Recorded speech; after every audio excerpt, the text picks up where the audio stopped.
You're listening to the Real Estate Radio Hour, the show that brings you unfiltered stories and insight from the Twin Cities real estate world with your hosts, Chris Rooney, broker at RE/MAX Preferred, and Andy Presky, leader of the Preferred Home Team at RE/MAX Advantage Plus.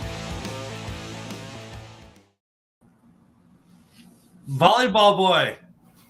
Go Vikings! Go get him. Or Augie, as they say here, yeah. What's up with you guys? Volleyball, that Nebraska volleyball game, 92,000 people. Yeah. Yeah, well, Nebraska has a lot of what they call dead time. And so when everybody sees anything happening, they're like, oh, my God. And I'm sure it was a great game. Yeah, but they did. Was it a tournament or something or just a one game? I think it was a one. Maybe Nick knows more about it. I think it was just a one game thing. Yeah. Maybe it was their football team almost beat the U last night. You don't follow female athletics, Nick? I don't even watch male athletics, actually. Whoa. Yeah, he doesn't do that. We don't want any copycat syndrome here, right? I do. I watched Minnesota volleyball against Texas the other night. Yeah. I miss volleyball. Yeah. I loved watching when Morgan was playing. That was a fun sport. We're kind of it's kind of bittersweet for us because it is Hannah's senior year at college, and man, they've got a good team, and she's been fighting to play, and she's kind of got some opportunities now where she's ready to play, and I don't know, I'm pretty optimistic, but it's I tell you, these girls, it's been so much fun watching these guys as little kids to where they can hardly hold the volleyball to, now they're beasts. I mean, these girls, when they're playing and you go to some of these tournaments, you're like, holy crap, I wouldn't want to play against any one of these teams. And, so I really enjoyed it. And then, I don't know what it is, but it seems like the volleyball girls that are women now are so sweet. They're awesome people. They're straight A students. I mean, when you look at the volleyball resume for most schools, they're all the highest GPAs. They're involved in all kinds of volunteering. They're just good people. And volleyball just pulls them in. It's just maybe a unique situation, but I don't know. And their uniform choice is really good too, I think. Hey, Andy, for the wrong non-parental male, it might be considered attractive. Yes. Yeah, true. Andy, where in Colorado are you? I'm in Golden, Colorado. If you guys would like, I could poke your computer out the window for you.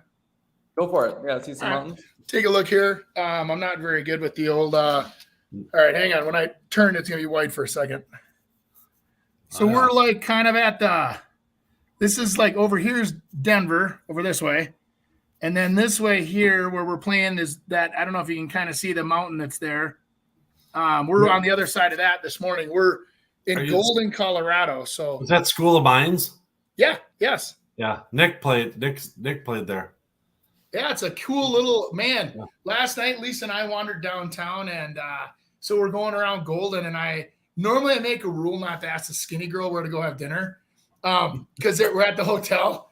And I usually look for one of my brothers, like myself, to say, hey, where would you go to eat dinner? And this young college gal working at the hotel here says, you should go downtown and go to Woody's. And I'm like, it's okay. She goes, it's great pizza. It's fun. I'm like, perfect. And this place was hopping, man. I'm telling you, we didn't get there till 8:00, and it is hopping. And they've got the waiter comes up to you and brings the waters. They don't even ask, they just bring them. And they're sitting there, and you're like, have you ever been here? Like, no, I haven't. And he goes, well, be prepared to have a great experience because this place is amazing. Our food's amazing. Our service, we try to be amazing. And it was live. So I highly recommend Woody's right in Golden, Colorado. Just sometimes it's just an attitude, you know what I mean? That changes the whole atmosphere. So that's kind of nice. I got my wife to go on quads yesterday up in Winter Park. So we drove. Those of you that have been here, you take off out of Denver and you wander up through this switchbacks all the way through the mountains. It's pretty. On the way out, it was kind of stressful. On the way back, you're used to it. And but going out, we went to Winter Park, and man, has that town, Chris? I don't think I've seen that much construction since the gold, boom out here. It's amazing. They have so many mountain view, and they're all $1 million plus properties, and they're building them one after another after another. There was a development out here called Rome. It's ROAM winterpark.com. And they have a local rancher that owned a bunch of land that he's starting to develop. That's at the base of the mountain where they do the Winter Park ski hills and Mary Jane ski hill and everything else. And man, what a cool village they built at the bottom. It looks like you're in Vail. Isn't California attacking Colorado too? I think they're getting a lot of people moving in from California. Yeah, like I said, the more fun when we were flying into town, we could see some of the tops of these mountains had snow on them. And so we're like, that'd be fun if we, the four-wheelers got up high. So we're at 12,000 feet on these four-wheelers and up these switchbacks. And oh my God, I shout out to Bombardier. You did that already too? You've done that while you're there? Yeah. We landed, we took off at 3 a.m. and yesterday, basically from our house, and got here, jumped in a rental car, drove straight out to Winter Park, and did all this crazy stuff out there. But what was neat was this, it's on the Continental Divide. So, I mean, up on the top of this hill, like there's like prairie dirt from way down below, right? It's not mountainous. It's actually prairie lands. And I don't know if you've never seen it. I highly recommend the ATV. And again, the roads we were riding on were like, we're driving 30 miles an hour over like potholes and whatever, just going like this. Yeah. And these machines are driving like Cadillacs. I mean, it was unbelievable. Yeah. Yeah. Nick, I wonder if he did that. I know we went to that Estes Park, which is pretty cool. That's where the Stanley Hotel is. Yeah. And then he was in the Valley. So he was in Alamosa, which is probably about 4 hours from there. So, yes. Yeah. Yeah. This is kind of a neat spot. I tell you, we're kind of up on the northwest end of Denver. So we're north of Boulder. We're kind of west of everything. So we're up on the foothills where it's 100 degrees today down in Denver, and it's going to be like 90 up here on the edge of the mountain. So it's, pretty nice. And it's dry, so it's a comfortable 90. Weird.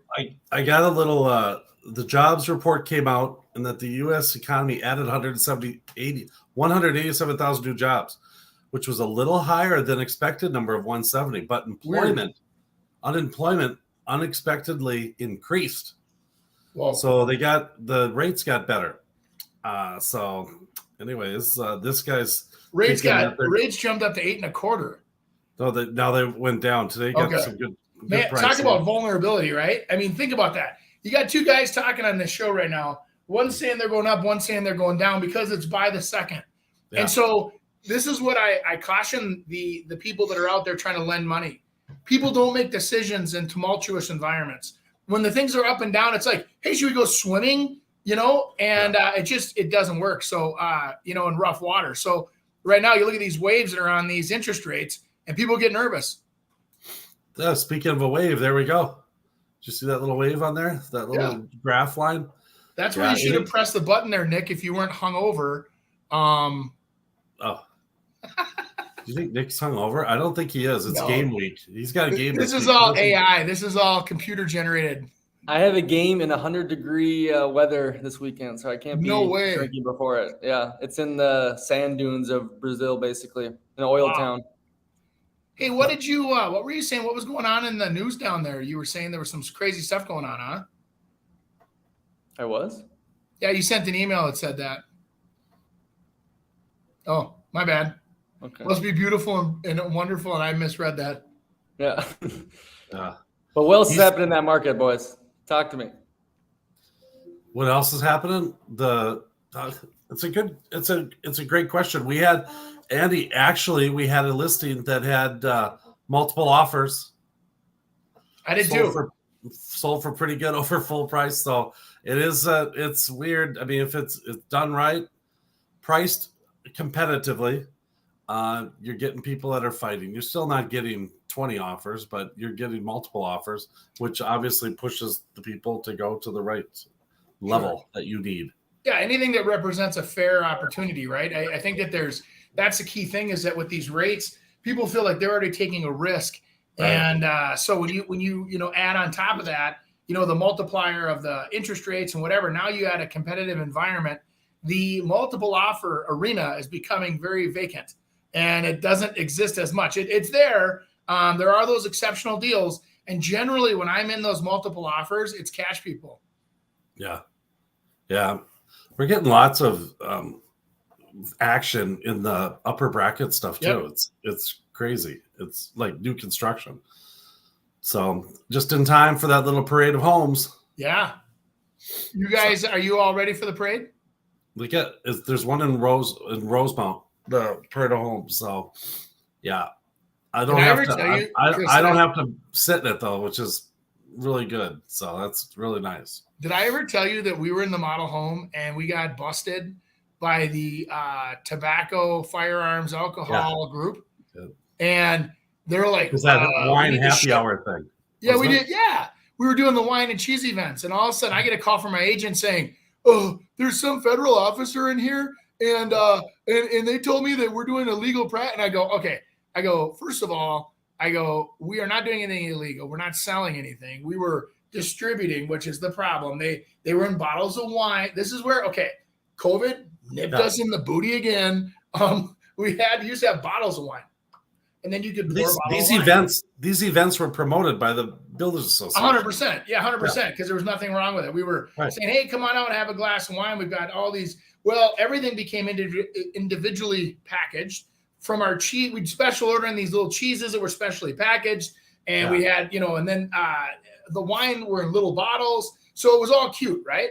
Well, they considered that to be redistribution because we weren't opening the wine and forcing them to drink it. And I go, well, you know what I mean? So it's like, we were just like, sure, have some wine and cheese. And they sometimes would just throw it in their purse and keep walking. Well, that's what they observed. And they didn't like that. That was redistribution of whatever. And so now we Chris, I'm proud to announce we have donuts and cider parties all throughout the parade of homes. How exciting. Are you going to do them every day? Well, that's my lifestyle, but there's special days, right? Yeah. Just like the wine and cheese, they're called cider and donuts and cider and cocoa events. And so nice. There's nothing wrong with that. Hey, you got a sweet tooth, you'll still come out. Yeah, you just don't want them spilling that crap all over the place. Yeah. You get your juice when you leave. Oh. I came across this article on Redfin. I want to see if it matches with what you guys are seeing and what you guys know. So the 8 most affordable places to live in Minnesota. Let's check it out here. We got 8 of them, so I want you to go through each one. It's really interesting. Number 1. Here we go, Andrew. St. Cloud, because the town's been destroyed. That's why. Oh, sorry. I went to college in St. Cloud, and I went back last year, and my goodness, I wasn't too impressed with what was happening over there. So, but that median home price, $250. There's a lot of stuff happening up there. There's a lot of people. A lot of crime, a lot of petty crime. It's funny. It's got that big city vibe to it now where they're downtown. They're having struggles like they are in Minneapolis. I know. And they can't seem to get the petty crime. It's not like, well, there are murders there too, but I mean, it's more petty stuff, like the car getting broken into or people getting mugged or whatever, which I don't know if that's petty. That to me is not petty, but I don't know what the college enrollment is anymore, but it had gone down a lot. I mean, I went down there and I drove around campus and I was like, I couldn't even believe it. They took away the football team. They got rid of that. I mean, that's going to ruin a town immediately.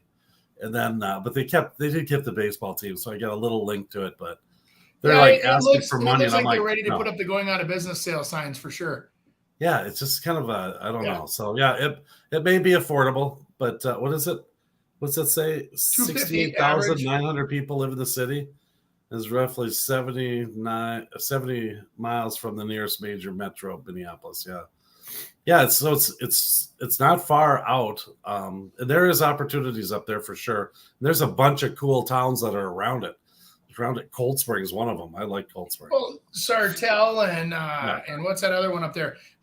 Those areas are thriving now. So people are going from the core of the city, just like they do in the Twin Cities. They're going around the suburbs, and it's kind of interesting. A lot of these cities are sick of it, though. I mean, even like I don't know if you heard this or not. We just got a letter in Champlin, and the current mayor has actually put out a letter. They're trying to pull us out of Hennepin County and have us join Anoka County because they're tired of the crap in Hennepin County and the taxes and the excessive fees and the lack of support. And so I think it's coming. I think there's I don't want to say the word evolution, but let's call it a political evolution that's on its way because people are tired of the crap. They're just like, hey, we're going to fix it. If you can't fix it, then what happens is you get on the most affordable list for the Twin Cities or for the state of Minnesota. And we don't want that. I'd rather be on the most expensive list, Not really, but you know what I'm saying. Yeah, I know. Yeah. St. Paul.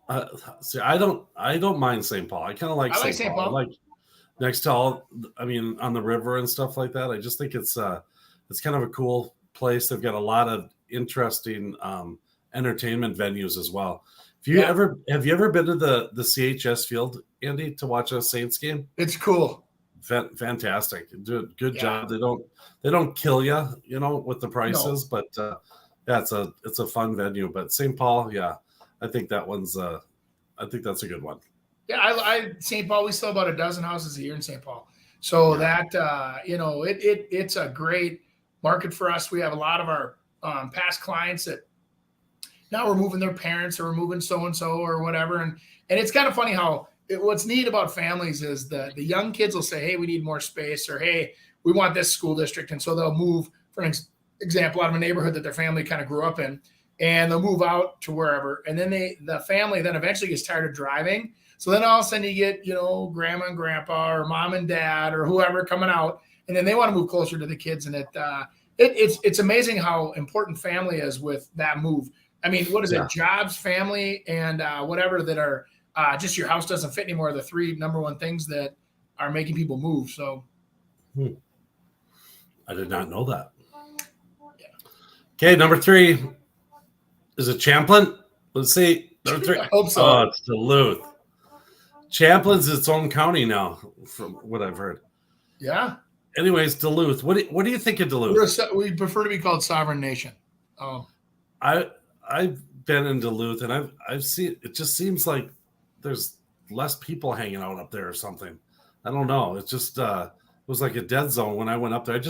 I traveled up there. Just all of a sudden I started driving. I was on the phone with you, Andy, and I was driving, and I just kept driving, and I'm talking to you, and we must have talked for 45 minutes, and all of a sudden I'm at like Hinckley, and I'm like, screw it, I'm just gonna go. So I ended up going to Duluth that day, and actually stayed overnight there, but it was dead zone. I couldn't believe it. Yeah, it's I love Duluth. I always have. I think it's that kind of charm of Minnesota where you had a lot of the immigration coming in and those. It's cold, which is perfect for us kind of polar bears that love that stuff. It's our habitat. 55 and shorts. It's so windy off the lake. Yes. Oh yeah. It can be miserable. Don't get me wrong, but it's I like the heritage up there. They represent that well. I think that you get there's areas up there like Hermantown and some of these other what is it, Proctor, I think it is, or some of those. And I'm guessing. Sorry if I'm wrong. That are growing like crazy. Because I just had a past client of mine that we sold their house, and when he was moving up to that area, they were out in the suburbs, and he was spending almost as much up there as he did here. So I think the key thing there is for affordability is probably in the actual Duluth proper. Right. I agree. That's exactly what it is. Yeah, right along the river. Yeah, there you go. Yeah. Again, that's that, I hate to say it, but that inner city kind of challenges where they now, I don't know why in the heck, if I was a homeless person, I'd want to go live in Duluth. Of all the places, it wouldn't be Duluth. That'd be other than the North Pole, that'd be the last places. And there's homeless people now living under bridges up there.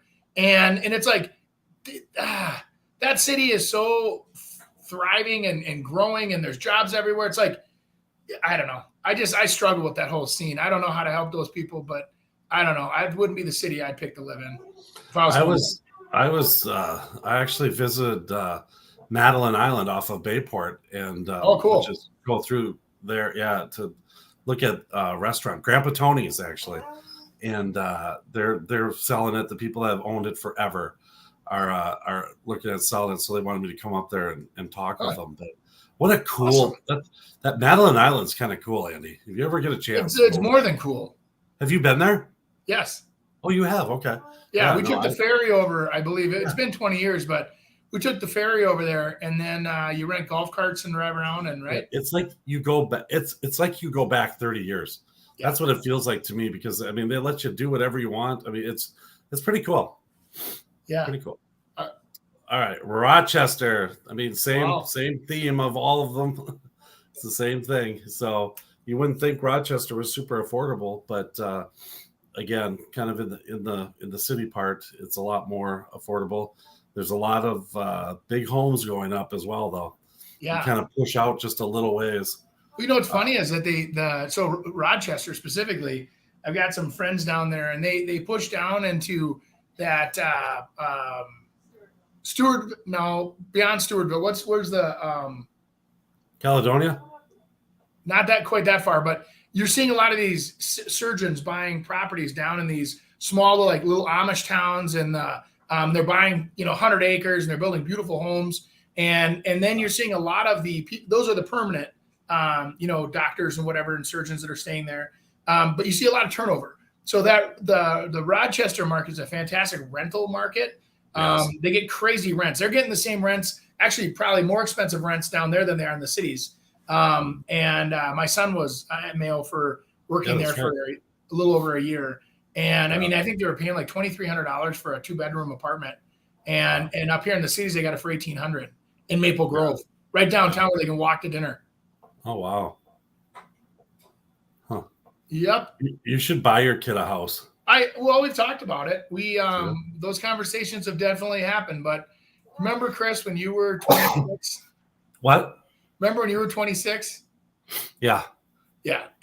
Let me know if you would listen to anybody. I got married. Whoa. I think I got married at 26. Had that little boy on the other side that's hiding at 28. That might be the only reason why you're alive, your wife. It's possible. Coon Rapids. I don't know much about Coon Rapids. Love it. Andy, I did sell a house up there not too long ago, and it was really kind of it felt like Richfield to me. That's what it kind of felt like. I love Coon Rapids, right across the river. I just sold one over there about 6 months ago, and I got a brand new listing coming. It's a great market. I mean, it's nestled along the river there. The retail, what happened was the retail sector died, and when you had Coon Rapids, actually the north part of Coon Rapids, they have Riverdale, they call it. And so all the retail attention went up there. That's where they're building the new Sierra clothing stores and you name it, the Costco's and the whatever. So that was in the middle along the old river road.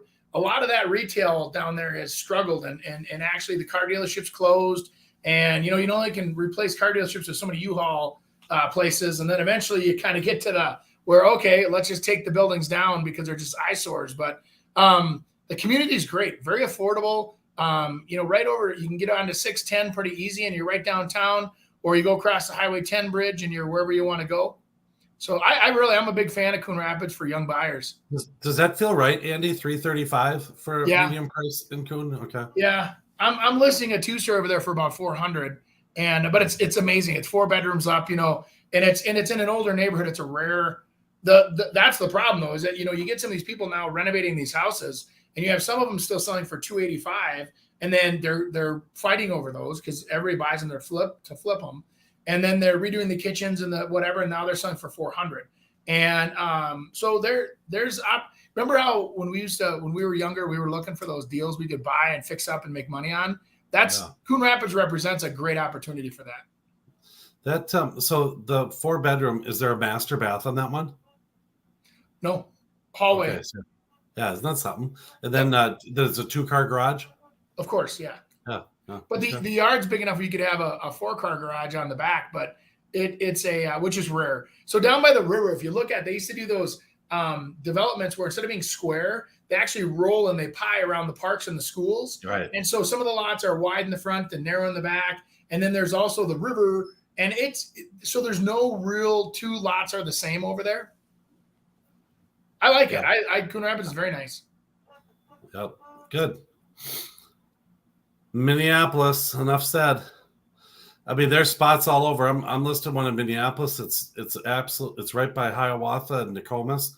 Yep. And it's the cutest little place off Minnehaha Parkway that you'll find, and it feels great. Everyone's walking around, no problems whatsoever. So a lot of the talk and things are the things that happen at 2 a.m. It's not happening. Well, right, like in every area, right? Right.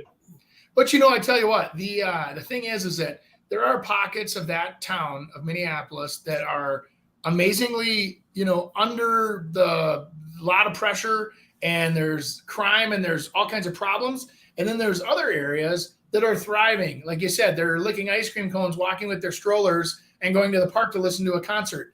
And so, I mean, it's like, that's what's kind of cool, I think, about Minneapolis. The last couple of years I've struggled with it, going, okay, what is Minneapolis going to turn into? What is Minneapolis going to be? And like always, we hope it becomes a thriving community of good people that want to, be good neighbors, be whatever. And I think that's eventually what wins over. I mean, I hate to say it. And then the pockets that don't, well, that is what it is too. I mean, it's like, so I think you're seeing a lot of families are saying enough is enough. I'm not moving. I'm staying. I'm going to raise my kids here. I'm going to do the right thing. So is my neighbor. And, and that's so. I don't know. I hope it works out well for everybody. You're so politically correct. It's sick, isn't it? It's sick, but it's good. Number 7. We are going. Yeah, baby. Brooklyn Park. BP. God, Brooklyn Park, not to be confused with Brooklyn Center, right? That's coming. I ooze affordability in my territory. Oh yes. Yeah. I think Champlin's going to be number 8. Brooklyn Park built a ton of homes in the 90s. I remember mid-90s, mid to late 90s was, all of those, little 3 levels and splits, and tons of those. I remember selling. I got like runs on those. I'd get 3, 4, 5 clients at a time that wanted places there. What was the big builder? That did tons of them. There was Horse Grazer. Horse Grazer was selling for him. What was there? And then he developed them. What was that? I know that Orrin Thompson years ago started in the Brooklyn Center, Brooklyn Park kind of push. And then you saw there was a ton of custom builders. That's what I love about Brooklyn Park is that like Edinboro and then north of Edinboro, there's just so many builders that are custom. So what's interesting about Brooklyn Park is it offers such a variety on affordability to executive. And it's right on the edge of all the parks. And it has access to that corridor that runs along. So you can jump on the bike trails. You can go to the Coon Rapids Dam. You go the other way. You can go all the way down to the into the actual Elm Creek Park Reserve. And I'm telling you, I grew up in Brooklyn Park. I love Brooklyn Park. I always have, always will. And big fan. One of the biggest schools is over there. Champlin's one of the bigger schools now. Champlin Park is right on the border. Yep. It's a top 8 school. I know that Champlin is at least for attendance. What do they call it? The baccalaureate program or whatever. Something like I probably pronounce that wrong. Being a public. Yeah, you used to sell candy bars. I was busy hustling the whole time I was there. Yeah. Sold, yeah, I remember. Yeah. Well, you know what? You look at those areas, you get down to not to cut off Brooklyn Park, but I tell you, when you look at areas that are nestled into the city that have affordability, have golf courses, have great food, have whatever, I am a big fan also of Brooklyn Park. And it's its location, its parks, its schools are great. I mean, man, that Park Center High School, not just because I went there, but their athletic programs are pretty impressive. They have some really crazy athletic athletes coming out of those schools. So it's kind of fun to watch their teams. Birdsville is just where I had the multiple offers. Okay. And, there's a lot of Birdsville that's older. And I think that's kind of, and maybe a little disrepair, which is holding those prices down. But Birdsville it's a fantastic location everywhere, but they've kind of gotten hit, where people aren't taking care of some stuff. Maybe the foreclosures happen quite a bit there. And it's just kind of, their school enrollment has gone way down. Where it used to be really good. I mean, Burnsville was Eden Prairie back in the 80s for sure. And then and in the 90s, start of the 90s, and then just kind of slowly has not been there. So that's interesting that those are that, and Champlin wasn't even on the list of most affordable. It's not affordable, bro. It's not. I know. You got all the rich people go there. You know what though? It's hard to get into Champlin under 400,000. I don't even know how you would do it anymore, because even the normal or the 1970s and 80s built stuff, people are renovating it. They mow their grass. There's that pride and ownership. And I've seen where that city has been making a lot of really right moves.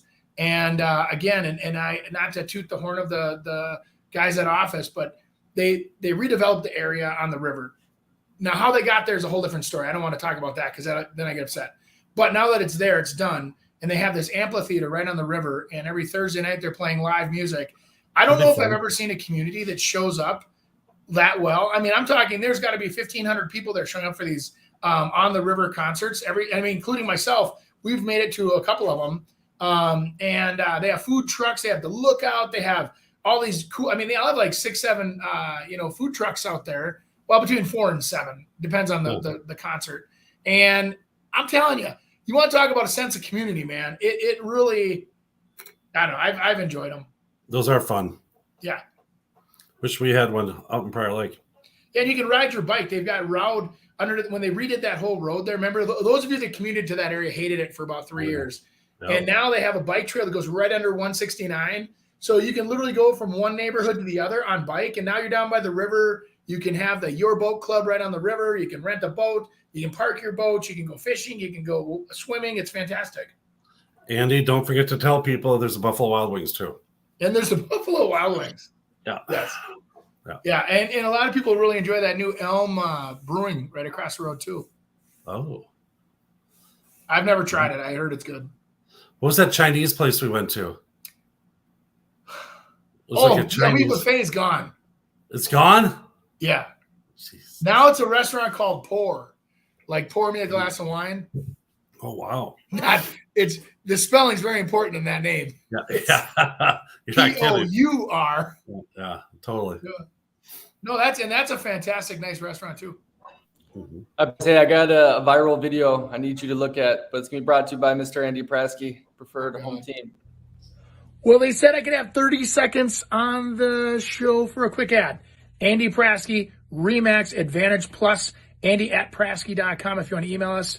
Here's the thing, 22 years in the business, over 1,400 sales. I'd like to help you with your real estate needs.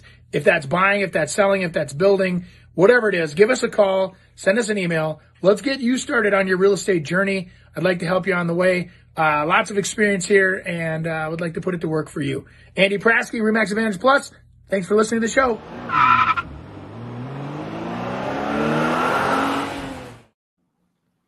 I'm 21 years old and I own 81 Section 8 rentals, and let me show you how to buy your first Section 8 rental directly from the IRS. Step 1 is go to treasury.gov/auctions, and you can see this is where all the IRS deals are listed. For example, they're selling this house right here in Texas for $72,000. And then if you go to Zillow.com, it's estimated to be worth $192,000, and it's completely turnkey on the inside as well. And then if you go to HUDuser.gov, you can see Section 8 pays $16.17 a month for a 3-bedroom house.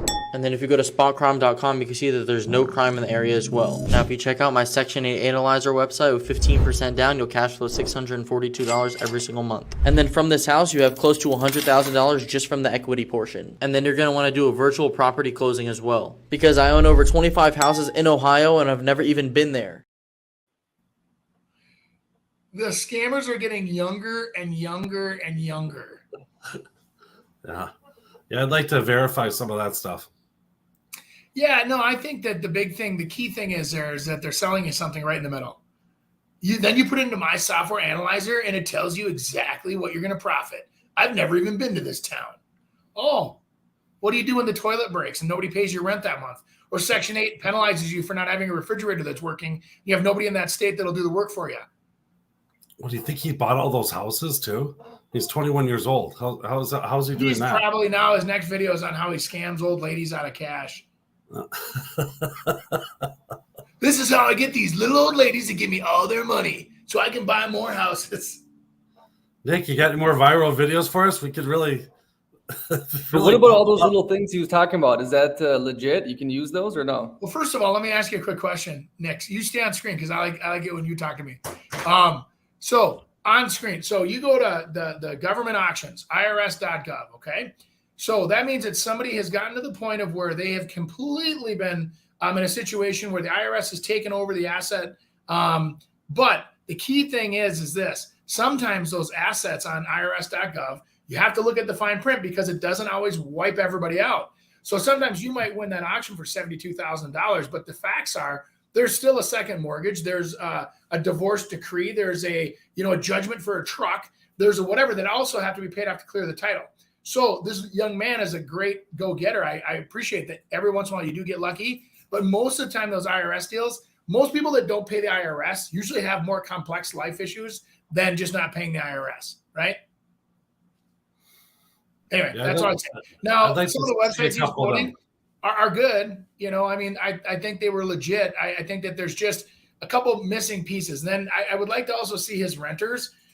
So he's going to become a slumlord. He's buying in areas he doesn't know where the houses are. He doesn't know the condition of the houses. He's buying the houses. He's doing Section 8. Section 8 has become more and more picky over the years. I mean, Chris, you got more experience than I do on that. But the reality is that what happens when the fridge breaks? What happened? They stop paying their rent. What happens when the whatever? And then they say, oh, they want to save their Section 8 ticket. But what happens is if you don't have that property in livable condition, there's arguments anyway. Yeah, it's tough. You get a lot of inspections that happen on that. I mean, typically the rent is guaranteed by the state. But their portion, right? Isn't there still usually 50-50? It depends. It depends what who you are and what you get. So, but it's work. I mean, it's a lot of work. Some people love that. We did it for one of our apartment buildings, and we didn't do it for any of our other stuff because it was just too much to deal with. Well, and didn't you say that in your experience, you had renters then that were really hard on the properties? Cool.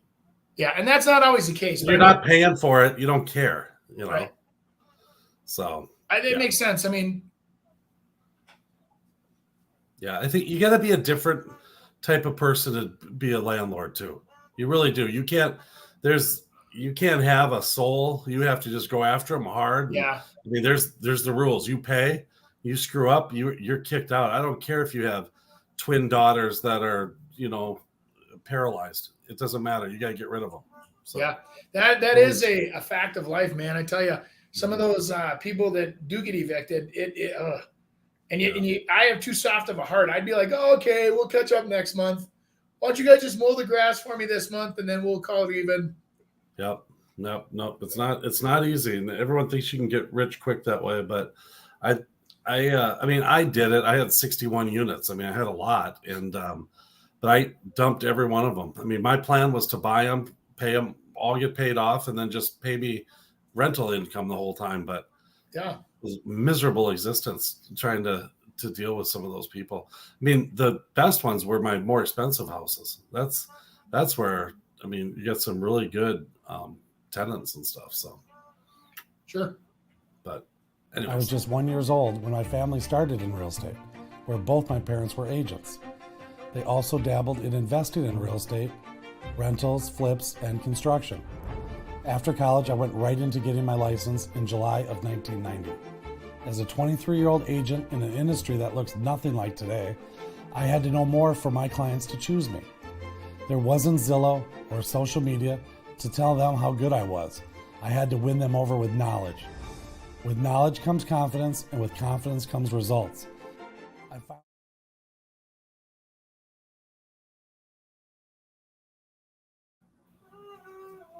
Now we're talking. That house is in the legends. That's on the course. Yep, on Brookwood. Oh. See, to me, that looks like a $2.9 million house. Yeah, I think gorgeous. Holy cows. Yeah, look at the front. That's just the back. I think the front is pretty impressive too, if I remember. I sold two of them in that cul-de-sac. Yeah, 3 million for an existing house that's not new construction is not easy to get. But I mean, it's on the golf course.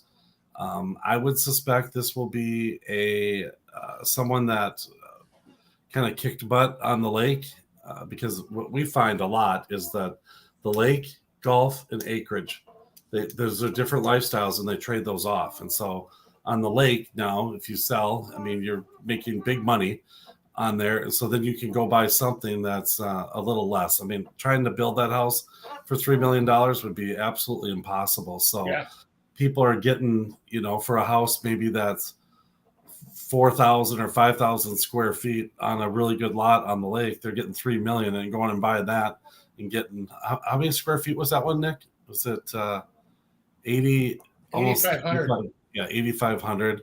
I mean, it's got the pool.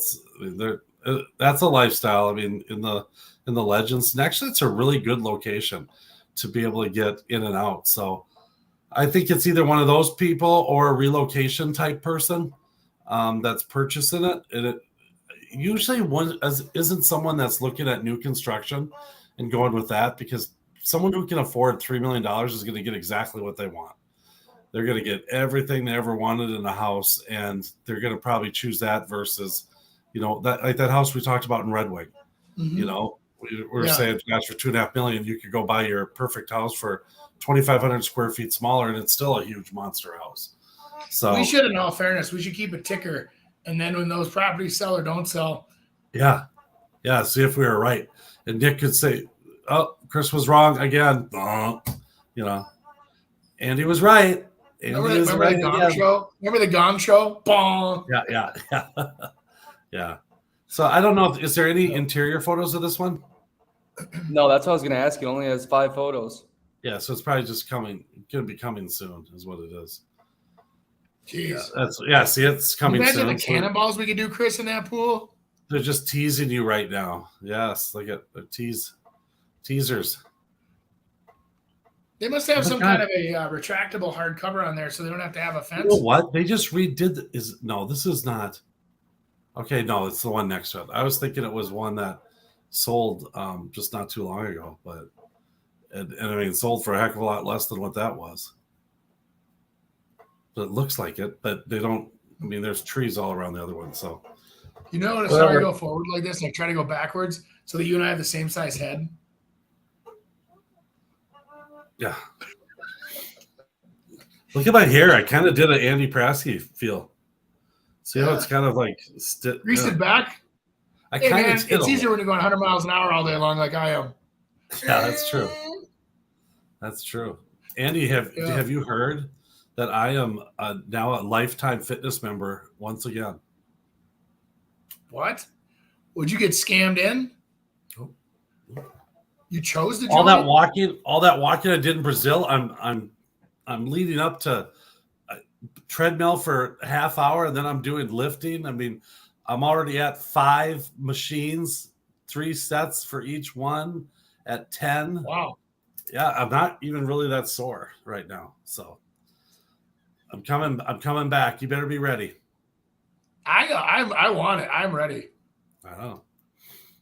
I'm thinking I should probably try to live a little longer, so I'm going to try to get in shape.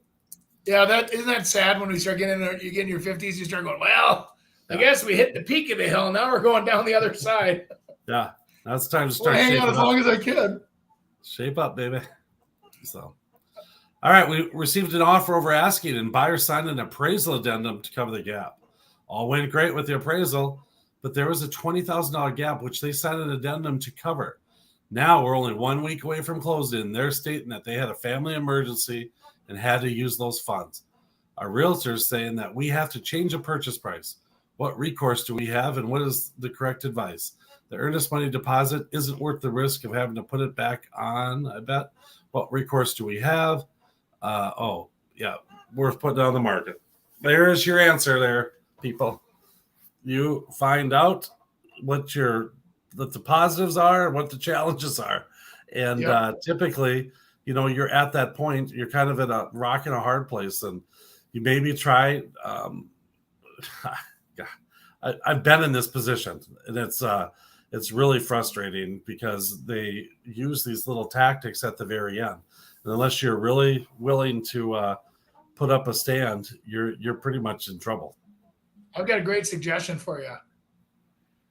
Whenever you have an appraisal gap guarantee, that is the equivalent of the amount that they put down that's non-refundable. Earnest money, yeah. Yeah, when you They have to go multiple through offers, to cancel. yeah.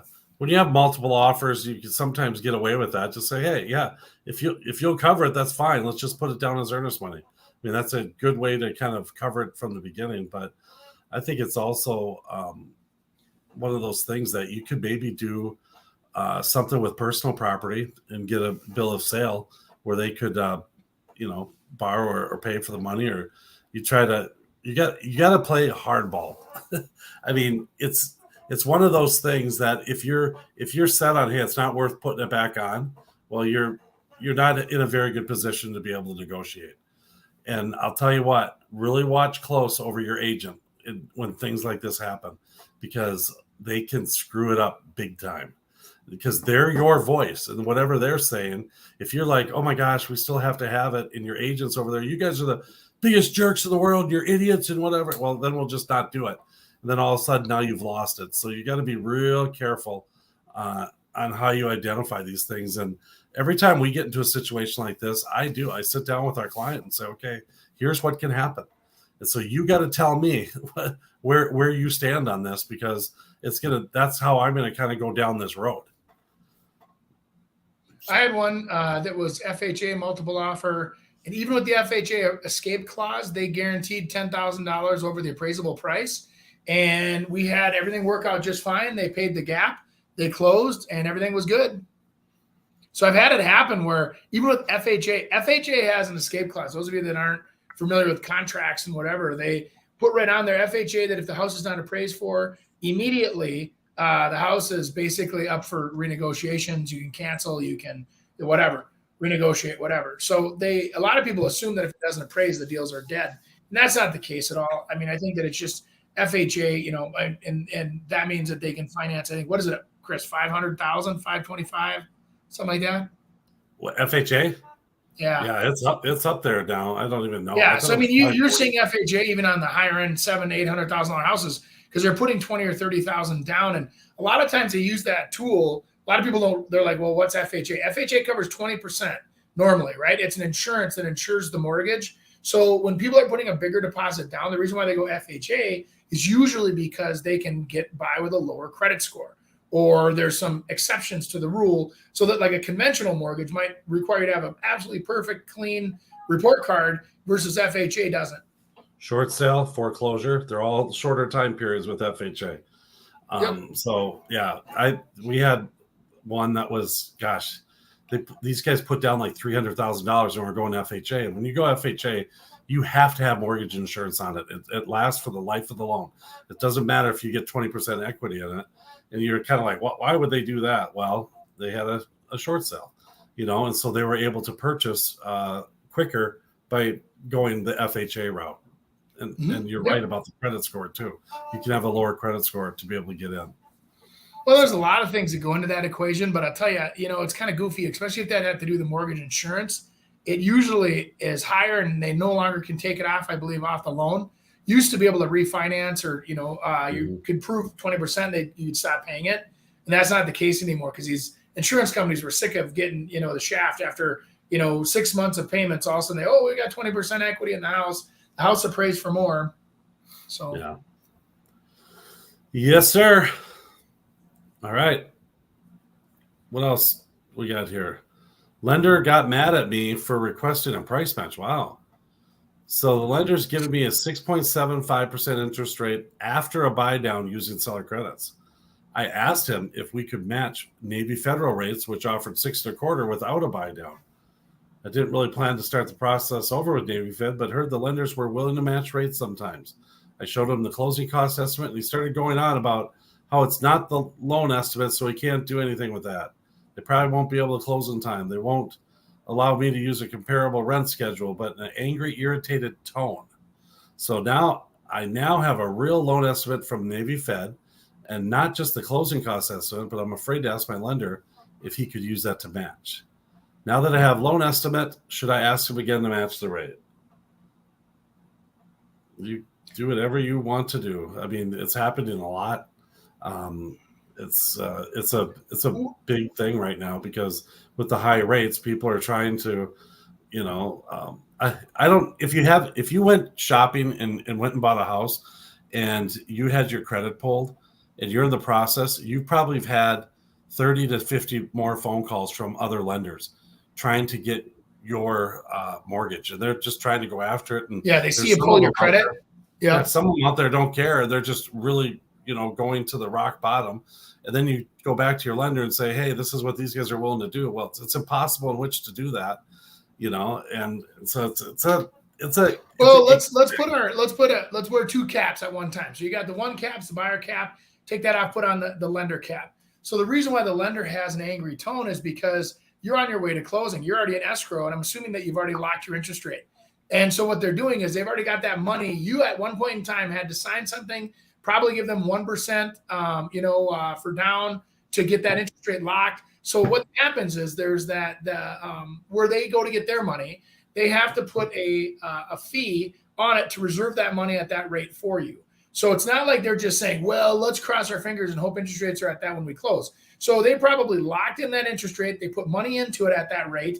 And then they started making all of the other decisions for you, helping you, get ready for closing. And then, of course, somebody comes along and says, hey, I got a sweeter deal than they do, because that lender has nothing to lose except for cause problems in your life and the other lender's life, saying, hey, well, look at, and that may be just indicative a little bit of the market conditions of that day.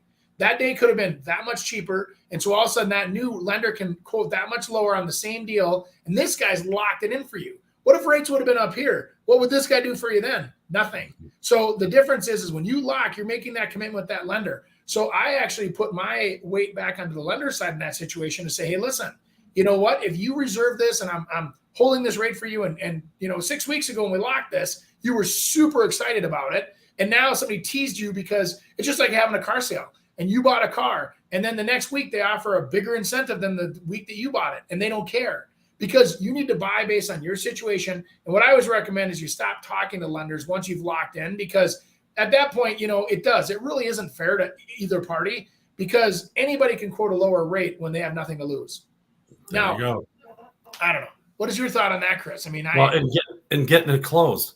Let's just Right. think about this. So if these guys quote a rate for you and they've gone way down and hardly making any money on it, do you think not at the first sign of trouble, they're just going to say, hey, we can't get it done, forget it?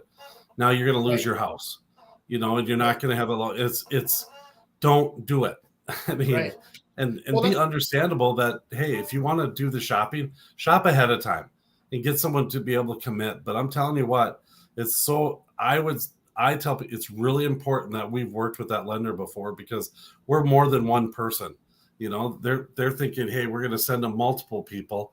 And when you do, you take care of them. I've got lenders that are saying, hey, if I don't have the best product, I'll get them somewhere else, because I'm taking care of you. I got to make sure, Chris, you're taken care of, because your clients have to have the best deal. And so That's what I like. Well, and then, okay, now I'm going to put the other cap on. So now I'm the buyer. And I feel like, oh my gosh, I can find somebody that can save me $300 a month on a payment. And, because payment is what you really want to shop. Well, now you say $300 a month, and you say, and the lender says, well, boy, that's going to delay closing. It's going to take another week to close it. We have to do this. We have to, and let me throw this at you. As a buyer, I'd say with $300 a month, that's about $108,000 over 30 years that you save by waiting a couple of days. I suggest highly that you wait a couple of days and reset everything, because that $108,000 is your money and you're not paying it out to interest. You know what I'm saying? So it's like, it doesn't count. It's not like it's principal, it's interest, which means it's profit for somebody else. So good for you. Yeah. I got a little excited there. It's a lot of money though. You tend to, yeah. You like that, yeah. If you had 1.5 to buy a house anywhere in Minnesota, where would you buy? Depends on what stage of life I'm in. I would try to get on a lake, because my value would go up faster than any other place. I personally want to be on acreage, like 20 close in acres. That's what I want. With a big pole barn. Yep. I see. I like for the city, I like the same thing. Like if I was going to be working and living in the city, I'm in my earning years. I would love to have something with a nice yard, nice schools. Water would be great, but even without water, there's some beautiful suburbs around here or acreage areas. Now, if you were talking about 1.5 million as a retired guy, man, I mean, in Minnesota, between Brainerd and, Alexandria, or, once I'm retired, that's where I would look. Yeah, I think, I would prefer to be in a suburb too, not kind of in the city or in the loop, but kind of more in a suburb and probably south or west. There's my spots. I do north or central. Yeah. That's what I do north or west. We're both west side guys, but you're a north and you're a south, I'm a north. And so we kind of do the same thing. I'm in the north corner, but I do all across. I'm doing stuff out in Scandia now too. And so. Well, we had to, me and Andy both had conflicts yesterday. So we did a little live show here on this day, and we got a little text yesterday. Was that from Mr. Ryan O'Neill? Oh, you're talking to me. Yes. Yeah. Putting us on his show. Yeah. So we're going to be back on WCCO for a cameo appearance. Well, of course we'll keep you posted. We'll have, I'm sure we'll have some fun with it. We'll do some videography But in the meantime, you can go to our little link tree right there at Real Estate Radio and find us anywhere you want. So we appreciate you listening. And one quick thing, now that I get to help end the show, I always say this: in your unique situation that you're in, don't be afraid to ask Chris or I for help. If you're buying, you're selling, whatever it is. The thing is, a lot of people don't think we do real estate. We just talk about it. We actually do real estate. So you can hire us. You like us, hire us. We are available for business. I set lofty goals for myself this year, and I could use your help.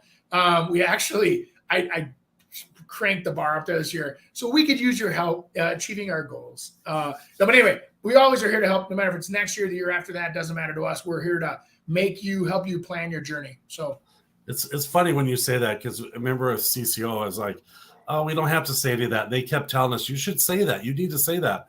And I never forget, I talked to a lady and she goes, "Oh yeah, we sold our house." And she asked me all the advice. I'm like, "Oh wow, I would have loved to have helped you." And she goes, "Oh, do you sell?" I'm like, "Whoops." I'm telling you. Yeah. But see, both of us have the heart of a teacher. And so we love to talk about stuff. We love to teach. And like I said, we should just have a classroom. You know what I mean? Could you imagine us in a classroom? I don't think a lot of this stuff would be happening in the world. Yeah. All right. Check out our link tree. We're live every Thursday, right? Thursday, 8 a.m. So, all right, guys. Thanks for joining us this week on the Real Estate Radio Hour. Don't forget to visit our website, realestateradiohour.com, where you can subscribe to the show on iTunes, Spotify, Stitcher, or your preferred podcast listening app. If you enjoyed today's episode, we'd appreciate a rating on iTunes or sharing us with a friend. Until next time, stay awesome, Twin Cities.